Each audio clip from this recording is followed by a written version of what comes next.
1 Tessalonicenses, capítulo de número 4, até o versículo de número 8. Assim diz a palavra do Senhor em 1 Tessalonicenses, capítulo de número 4, dos versículos 1 a 8. Finalmente, irmãos, nós vos rogamos e exortamos no Senhor Jesus, que como de nós recebestes, quanto à maneira por que deveis viver e agradar a Deus, e efetivamente estáis fazendo, continueis progredindo cada vez mais, porque estáis inteirados de quantas instruções vos demos da parte do Senhor Jesus. Pois esta é a vontade de Deus, a vossa santificação, que vos abstenhais da prostituição, que cada um de vós saiba possuir o próprio corpo em santificação e honra, não com o desejo de lascívia, como os gentios, que não conhecem a Deus. E que nesta matéria ninguém ofenda nem defraude a seu irmão, porque o Senhor contra todas estas coisas, como antes vos avisamos e testificamos, claramente é o vingador. Porque Deus não nos chamou para a impureza, e sim para a santificação. Dessarte, quem rejeita estas coisas não rejeita o homem, e sim a Deus, que também vos dá o seu Santo Espírito. Vamos orar mais uma vez? Maravilhoso Deus, nós louvamos e engrandecemos ao Senhor, porque temos a Tua palavra para meditar, temos a Tua palavra para nos instruir. Por isso rogamos que o Teu Santo Espírito venha parar sobre cada um de nós, venha falar ao nosso coração e venha aplicar estas verdades em nossas vidas, ó Pai, para que venhamos a viver em conformidade com ela. É o que nós oramos, Senhor, em o nome de Cristo Jesus. Amém. Irmãos, é muito comum quando as pessoas vão visitar outras, quando tem filho que recém-nascido, né? É muito comum as pessoas elas quererem comparar ali aquele recém-nascido com o pai ou com a mãe, né? Muitos vão lá dizer assim, tem a cara do pai, ali ó, tem a cara da mãe, né? A Lívia mesmo vira e mexe as pessoas quando vão falar, fala, tem a cara da mãe, foi só se for um branco dos olhos, né? Porque é o pai escarrado, né? É a cara do pai isso daí, né? Então, alguns até falam, não precisa nem fazer teste de DNA, né? Até o dedo torto do pé tem, então tá tranquilo, né? E é muito comum as pessoas, tudo bem que quando recém-nascido, eu lembro que quando a Lívia nasceu, vieram falar assim para mim, olha, ela é a sua cara. Eu falei assim, não, a minha cara não, ela pode ter a cara do meu joelho, mas da minha cara não tem não. Né? Parece um maracujazinho todo inchado ali, meio chupadinho. Eu falei, não, parece comigo não, né? Toda vermelhinha, nada, né? Mas, irmãos, isso é o que a palavra de Deus hoje está falando para nós, sobre a questão da santificação. Santificação é ter a cara do Pai, né? Ter a cara do Pai. Quando nós falamos na teologia sobre a questão de sermos adotados, né? Quando falamos da adoção, nós somos filhos adotivos do Senhor, né? A adoção, ele nos faz filhos do Senhor. Agora, a santificação, ele nos faz ter a cara do Pai, né? Ter a cara do Pai. Aqui, então, diante disso, eu trago o tema da mensagem, a vontade de Deus na santificação, é o que nós vemos aqui no texto. Irmãos, Paulo, quando aqui ele vai escrever essa parte do texto, Paulo então está chegando ao fim das suas instruções, tanto que ele vai começar aqui com a conjunção aqui, finalmente, né? Finalmente aqui, irmãos, nós vos rogamos e exortamos no Senhor Jesus, que como de nós recebestes, ou seja, ele já está nas suas últimas declarações, o apóstolo Paulo, né, terá declarações ainda importantes a fazer, mas são as suas últimas declarações, e ele, inclusive, ele fala no sentido de rogar, que é como se fosse um pedido ardente aqui. Quando as pessoas falam de rogamos, é como se estivesse gritando. Na verdade, não, é um pedido ardente. É um desejo ardente de que aqueles irmãos estejam ouvindo e acatando. E ele fala sobre a questão da exortação no Senhor Jesus também, que dá essa ideia não apenas de chamar a atenção, mas também de consolar, de fortalecer, para que os irmãos, ouvindo aquilo ali, eles coloquem em prática aquilo que está sendo falado. E aqui Paulo ele diz que como de nós recebestes. Paulo aqui não ignora a questão das instruções que já havia dado àqueles irmãos. E inclusive os relembra. Olha, vocês já receberam instruções de mim, de Timóteo, de Silas. Vocês já receberam essas instruções, né? Ele vai falar quanto à maneira, porque deveis viver e agradar a Deus. Irmãos, aqui então, Paulo ele já tinha dado essas instruções. Ou seja, aqueles irmãos não sabiam o que tinham que fazer. Eles sabiam. Tem hora que nós ganhamos aí um equipamento novo na igreja, né? Eu só sei que, não que eu estou com saudade da mesa anterior, mas na mesa anterior eu sabia mexer. Na mesa nova eu preciso de instrução. Né? Eu falo assim, eu não sei mexer. Eu não sei mexer. E o que acontece, irmãos, aqui eles estão instruídos. Eles não têm aquele negócio, eu não sei para onde eu vou. Eu tenho Jesus como Salvador da minha vida. E agora? Como que eu vou caminhar? Eu vou caminhar do mesmo jeito que eu caminhava antigamente? Antes de ter Cristo? Vai ser a mesma caminhada? A única diferença é que agora falar para você assim, quando perguntarem, qual é a sua religião? Você fala, eu sou de Jesus, eu sou de Jesus, eu sou de Jesus. Não é só isso. Inclusive, essa tem sido uma das grandes dificuldades da nossa era. Muitos, como diz, falam que entrega a vida a Jesus, mas a sua vida anterior de ter Jesus é a mesma. Continua a mesma coisa. Não, irmãos. Aqui há mudança, há transformação. Aquelas coisas que desagradavam ao Senhor, agora nós vivemos para agradar. E aqui ele diz, porque eles já sabiam como eles deveriam viver e agradar a Deus. O foco não é simplesmente Cristo Jesus, ele morreu na cruz, deu a vida para você, deu a vida por você, e você agora crê no Senhor Jesus, porque senão vai ficar vazio o céu. Jesus, ele fez um monte de mansão celeste, como ele diz lá em João capítulo 14, está precisando agora de residente. Ele está precisando de residente, não foi por isso.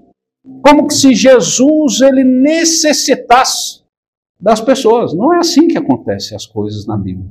Nós necessitamos ardentemente da salvação dele.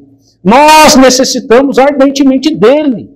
E assim, irmãos, uma questão é viver para agradar ao Senhor. Viver para agradar ao Senhor, irmãos, é o nosso grande objetivo. É o objetivo da vida cristã. Viver para agradar. Viver para agradar ao Senhor é glorificá-lo. Está dentro do glorificá-lo. Não tem como você glorificar ao Senhor desagradando Ele. Fazendo as coisas que dá na sua telha.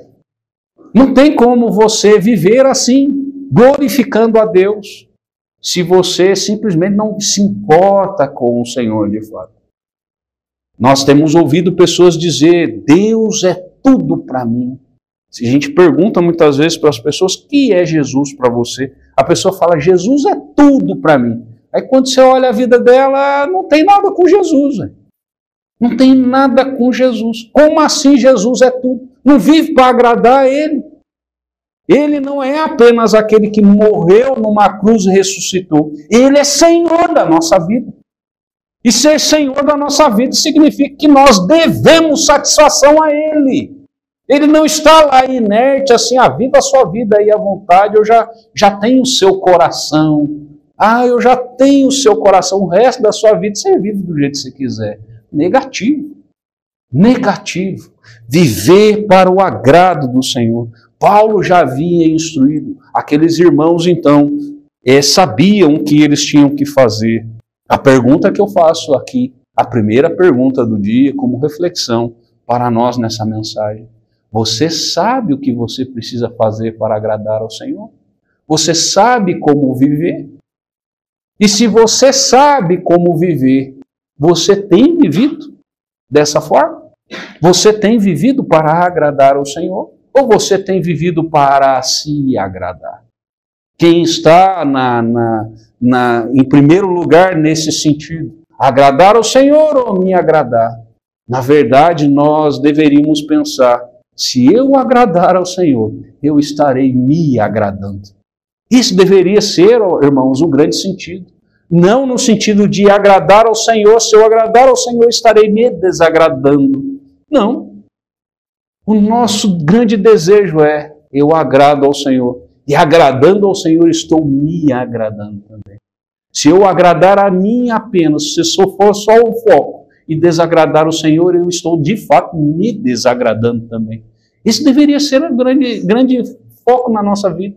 Esse deveria ser o resultado natural das coisas para nós, irmão. Esse deveria ser o resultado natural. Você sabe o que tem que fazer? Maravilha. É o primeiro passo. Saber o que precisa fazer é o primeiro passo.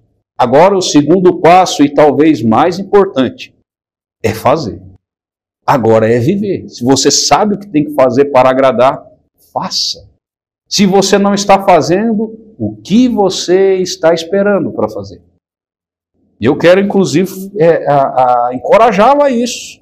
Encorajá-lo a colocar em prática aquilo que você sabe. Aquilo que você sabe. Deus, Ele não nos chamou para a teoria. Ele não nos chamou apenas para termos conhecimento. Ele nos chamou para vivermos aquilo que sabemos. Vivermos aquilo que sabemos. E é isso que tem sido na sua vida. E Paulo aqui, então, ele está falando com aqueles irmãos. Olha, vocês já receberam instruções como deveis viver e agradar ao Senhor. E aqui, irmãos, Paulo, na continuidade, que seja algo também na sua vida, na minha vida, ele fala, e efetivamente estáis fazendo. O resultado é, eles não apenas estavam sabendo, eles estavam fazendo. E isso, irmãos, é algo que enche os olhos de Paulo. Isso é algo que transborda, porque ele entende através dos atos, porque a ideia não é uma fé interna de que as pessoas não consigam ver. Quando as pessoas estão vivendo e agradando a Deus, os seus atos demonstram isso. Os seus atos demonstram através do amor. Os seus atos demonstram através da misericórdia. Os teus atos demonstram através de andar humildemente diante do Senhor, como o reverendo Ronaldo ontem trouxe na mensagem. Isso é a consequência natural de efetivamente estar vivendo. E aqueles irmãos estavam, e como o coração de Paulo se alegrou com isso, irmãos. E ele diz, continueis então, progredindo cada vez mais. Ou seja, se você já está ciente daquilo que precisa fazer, se você está fazendo, progrida mais e mais. Nós falhamos. Nós somos perfeitinhos, nós fazemos tudo de fato que agrada o Senhor, nós pisamos realmente na bola, como dizemos. Nós falhamos. Mas o que ele está dizendo você falhou, procura não falhar mais. Peça perdão ao Senhor se houve a falha, e agora procure. Não é aquele negócio que você pegar e se justificar. Mas isso é natural. Deus entende como eu sou. Deus entende. Irmãos, Deus entende todas as coisas. Deus entende até o diabo. Deus entende todas as coisas. O problema não é Deus entender. O problema é Deus aprovar. As pessoas estão preocupadas com o entendimento de Deus. Deus, Ele sabe o meu sofrimento. Sabe o seu sofrimento. Deus sabe as dificuldades que você passa. Sabe as dificuldades que você passa. E você acha que isso vai servir como uma grande desculpa? Você acha que isso daí é uma grande desculpa para Deus e Deus vai bater palma e falar, opa, realmente, você está vivendo desse jeito aí por causa disso mesmo. Eu não estou apegado ao Senhor, eu não estou por causa disso. E Deus entende. Não, Deus entender nem tudo mesmo. Tem todas as coisas. Agora, a nossa preocupação não é Deus entender, irmãos. Quando nós vivemos para agradar ao Senhor, nós não estamos preocupados com Ele entender as coisas. Nós estamos preocupados com a aprovação dEle. Esse tem que ser algo que tem que estar na nossa cabeça. Senhor, eu não estou preocupado do Senhor entender porque o Senhor entende. Agora, o Senhor, Ele entende todas as coisas, mas Ele não aprova todas as coisas. Ele não aprova todas as coisas. Ele aprova, irmãos, quando nós vivemos de fato aquilo que Ele falou para nós nas Escrituras. Aqueles irmãos, estavam vivendo assim. Continue progredindo. Continue progredindo nisso. Continue com o interesse de fazer a vontade de Deus. Continue com o interesse de viver mais e mais para a glória do Senhor. E aqui ele então vai falar a respeito de quantas instruções que Paulo estava dando, versículo de número 2, porque estáis inteirados, e inteirados aqui é cientes. A ideia de cientes, eu estou sabendo de tudo, né, que é necessário, porque estáis inteirados de quantas instruções vos demos da parte do Senhor. Irmãos, instruções da parte do Senhor não é meramente a questão de regrinhas.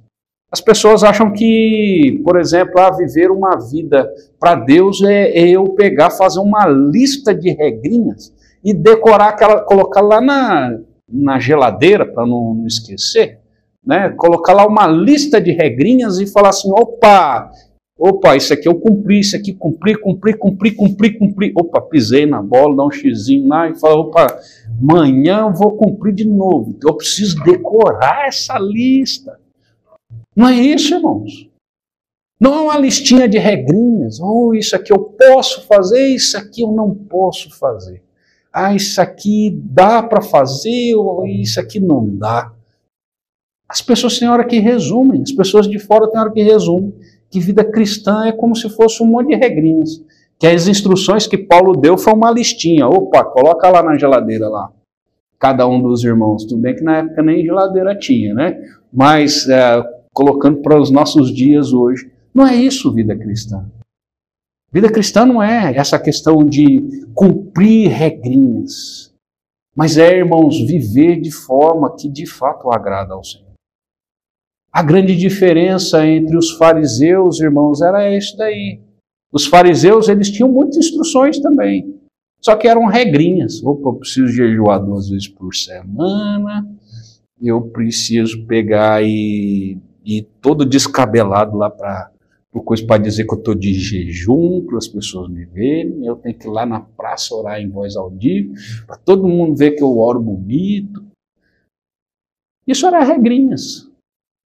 Jesus, ele desaprovou cabalmente os fariseus. Os fariseus viviam regrinhas. Mas se eu for para Jesus, eu não vou poder mais ir num bar tomar uma branquinha, como diz o pessoal, não vou poder mais comer água, né? Não vou poder mais comer água lá no coisa. Mas você foi liberto dessas coisas. Você foi liberto, por Cristo você foi liberto dessas coisas. Para que se escravizar com algo que você foi liberto? Instruções não são regrinhas.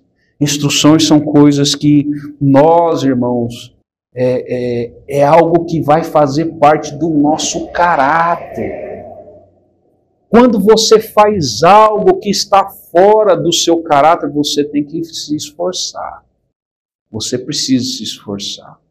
Agora, quando aquilo está no seu caráter, aquilo lá se torna desejo para você. E quando se torna desejo para você, você não faz com sacrifício, você faz com alegria. Você faz com alegria. Irmãos, as irmãs é que quando vão fazer comida lá para o filho, lá, será que não dá alegria? Mas eu vou ter que fazer comida hoje. Mas você tem que comer bem. A gente quando olha assim, a Vilma muito bem alimentou os meninos dela, né? E alimentou inclusive com fermento, que é cada um que, né, como diz, cada poste ali, que menino alto, né? Menino alto. A gente ficou com dor de pescoço para conversar com ele.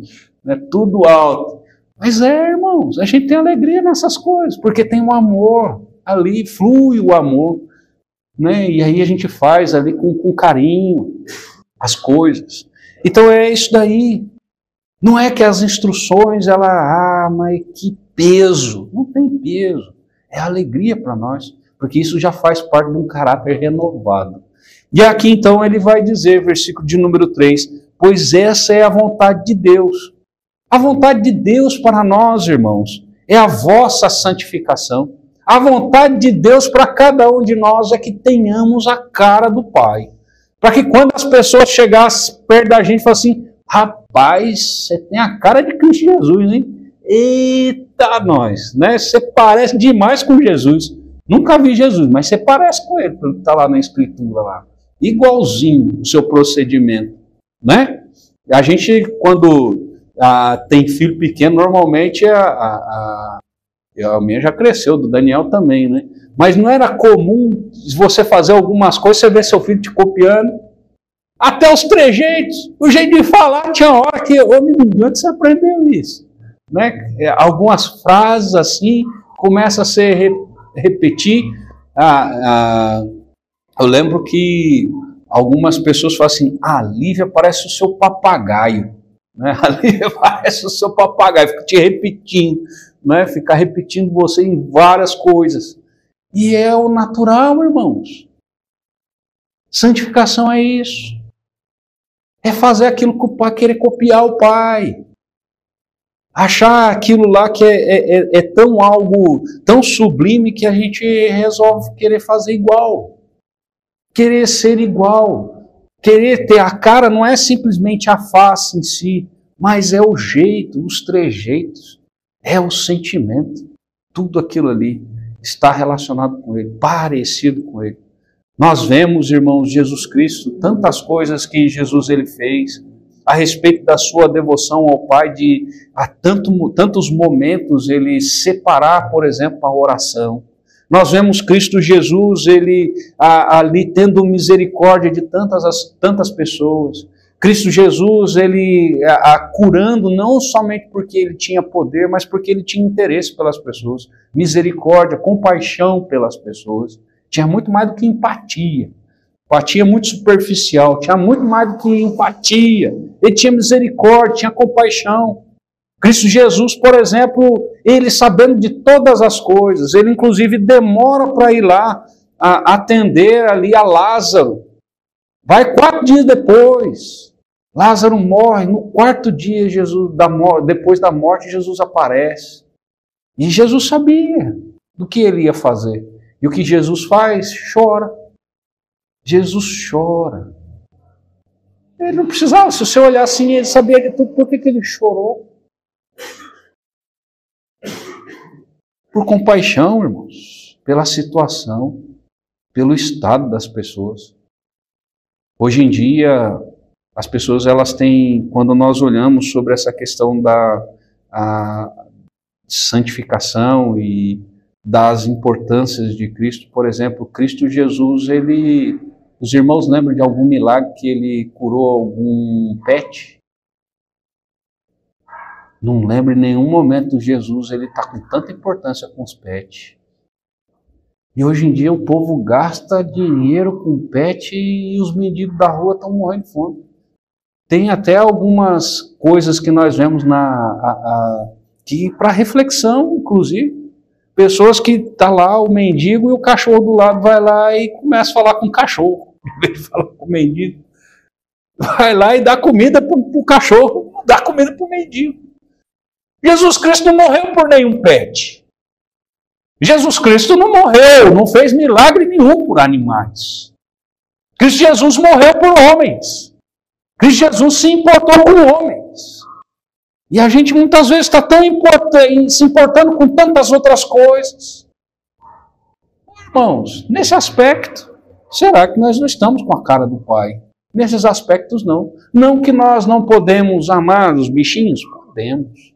Criação de Deus. Nós podemos cuidar dos bichinhos? Devemos cuidar dos bichinhos, da natureza. Devemos. Agora, o que nós não podemos é amá-los mais do que qualquer outra pessoa. Nós não podemos fazer isso. Porque Cristo Jesus em nenhum momento fez isso. E nós temos visto tantos desvirtuamentos. E aqui Jesus então ele vai falar, essa é a vontade de Deus, a vossa santificação, ter o caráter de Cristo, ser parecido com Ele. E aí ele vai dizer dos versículos 3 até o versículo de número 7, a respeito da questão da impureza sexual aqui. E por que Paulo está escrevendo aqui? Porque havia um templo, três templos pelo menos ali em Tessalônica. Tessalônica ficava na Grécia. E o que acontecia? Era comum nos templos haver prostitutas cultuais.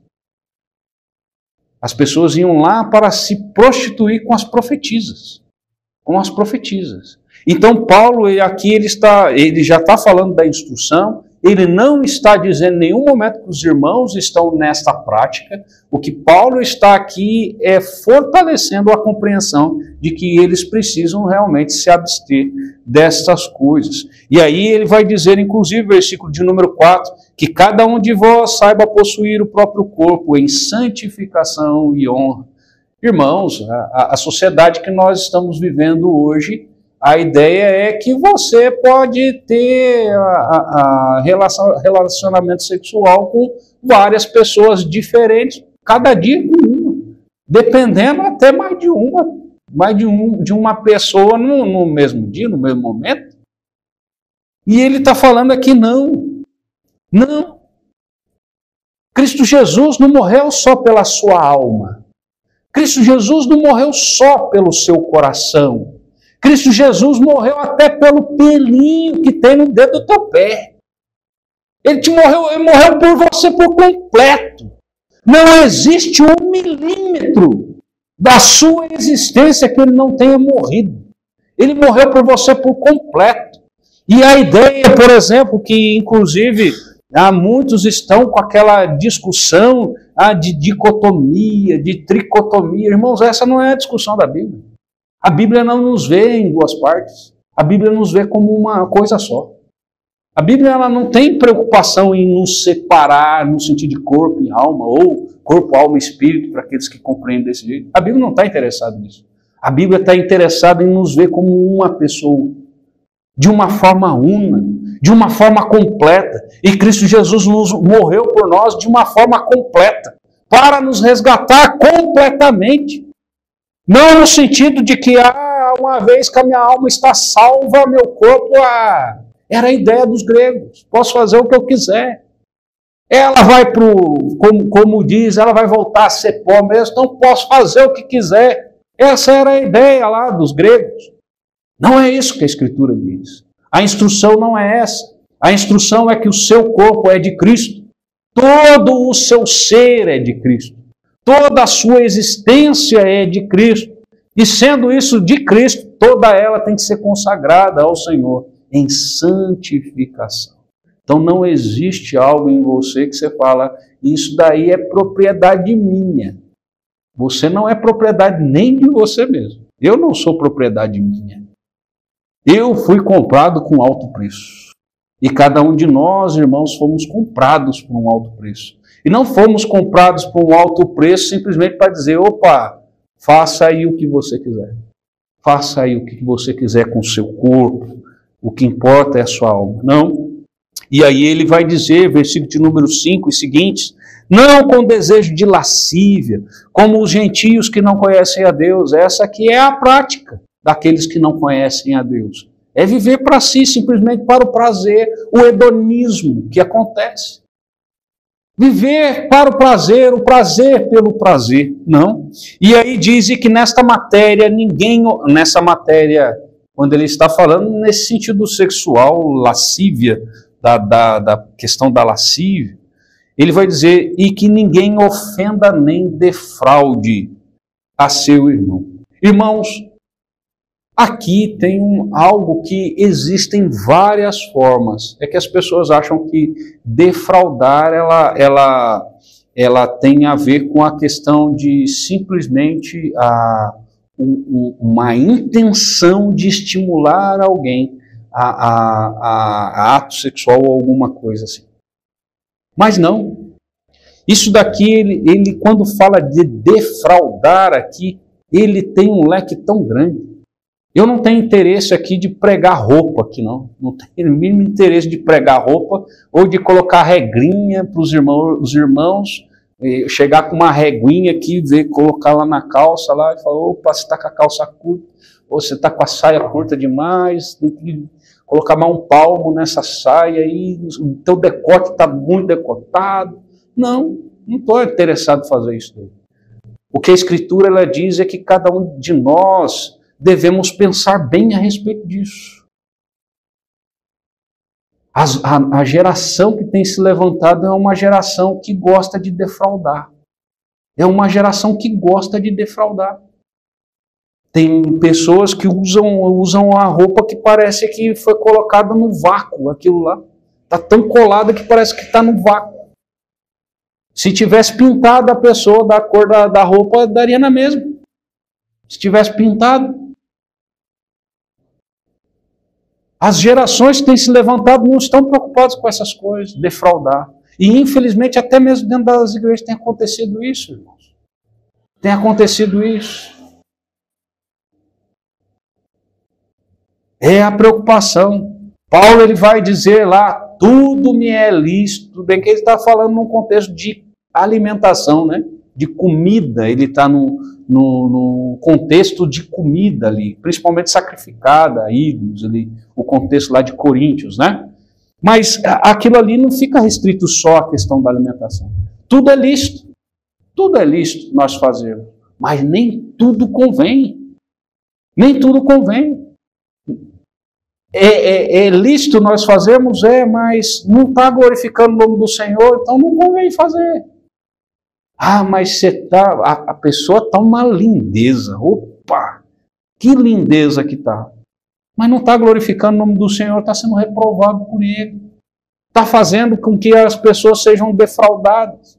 Eu lembro uma história uma vez de um pastor que no culto, ele pegou e tirou o paletó dele, tinha uma irmã sentada no primeiro banco. O pastor começou a pregar e o pastor foi lá e tirou o paletó. Falou, minha irmã, você está me atrapalhando. Você está atrapalhando o desenvolvimento da mensagem. Ele foi lá e colocou o paletó dele nas pernas da irmã. Que a irmã tinha ido no primeiro banco de microsaia. No primeiro banco da igreja. Irmãos, isso daqui não é a questão de ficarmos aqui colocando regrinhas, e a ideia não é essa. Ah, que no louvor só tem que ir com tal vestimenta, se não for com essa vestimenta não pode. Não, a questão não é. Mas a questão tenha sensatez. Tenha sensatez. Faça as coisas para a glória do Senhor. Se você está defraudando de alguma forma os irmãos da igreja, olha o que o Senhor ele vai falar. Versículo de número 8. Dessarte, quem rejeita... Não, desculpa, versículo de número 6 ainda. Ele vai falar, como antes vos avisamos e testificamos claramente, Deus ele é o vingador, porque o Senhor contra todas essas coisas, como antes vos avisamos e testificamos, claramente é o vingador. Pensa que Deus ele está inerte, que Deus ele está caducando, que Deus ele não está percebendo as coisas. Deus está olhando todas as coisas. E ele diz, ele vai cobrar. Não é o pastor da igreja. Não é o pastor da igreja. Não é o conselho da igreja que vai cobrar. Você vai estar perante o Senhor. Um dia você vai estar lá perante o Senhor. E as pessoas estão muito preocupadas. Preocupadas com o pastor da igreja, com o conselho da igreja, temendo o pastor da igreja, temendo o conselho da igreja, temendo os irmãos da igreja. Tema o Senhor. Tema o Senhor. Ele é o vingador. Não é? Aqui não está falando que o pastor é o vingador. Não está falando aqui que os irmãos serão os vingadores, né? Quem vai ser o vingador é o próprio Senhor. Ele vai cobrar essas coisas. E Ele sabe. Ele sabe de todas as coisas. E assim diz, versículo de número 7, porque Deus não nos chamou para a impureza, e sim para a santificação. E ele conclui aqui no versículo de número 8, dessarte, quem rejeita estas coisas, não rejeita o homem, e sim a Deus, que também vos dá do seu Santo Espírito. Irmãos, regras de homens nós temos que jogar fora mesmo. Regras de homens nós temos que tocar é fogo. Regra de homem tem que tocar é fogo mesmo. Estou falando no sentido espiritual das coisas. Não estou querendo dizer que as leis do país a gente tem que tocar fogo. Não é isso que eu estou querendo dizer, não. Eu estou falando regras de homens concernentes às coisas de Deus. É isso que eu estou falando. Eu estou falando de farisaísmo aqui. Estou falando de farisaísmo. Essas coisas a gente tem que tocar é fogo mesmo. Tem que tocar fogo nessas coisas. Regrinhas daqui, regrinhas de lá. Mas aquilo, irmãos, que Deus ele coloca na sua palavra e aquilo que é anunciado pelos seus servos, ele diz, quem rejeita não está rejeitando ao homem. Não está rejeitando ao homem. Por isso, quando nós, irmãos, expomos aquilo que é a palavra do Senhor, quem está expondo, na verdade, já não somos nós em si. É o próprio Senhor nos usando como instrumentos dele. Por isso, ouça o que o Senhor ele diz na sua palavra. Ouça o Senhor. Na verdade, a gente não tem que se preocupar com a vontade, simplesmente a vontade do pastor. A gente tem que se preocupar com a vontade de Deus. Se a vontade do pastor é a vontade de Deus, você está fazendo é a vontade de Deus, não é a vontade do pastor. Se a vontade do pastor não é a vontade de Deus, você está indo contra Deus. Então você tem que resistir à vontade do pastor mesmo. Você está contrariando o Senhor. Que Deus ele derrame graça, irmãos, sobre nós. Venha nos fortalecer. Que o Senhor ele nos chamou de fato para a santificação. O desejo do Senhor é esse. O desejo do Senhor é esse. Hebreus capítulo de número 12, versículo de número 14 diz: segui a paz com todos e a santificação, sem a qual ninguém verá a Deus. Não há como você chegar ao céu se não for trilhando pelo caminho da santificação. O caminho de tornar-se cada dia mais separado para o Senhor. Não há outro caminho. É um caminho difícil? É um caminho difícil. Mas é o caminho mais glorioso. É o caminho que vai nos levar a estar cada dia mais com a cara do Pai. Deus assim derrame graça sem medida.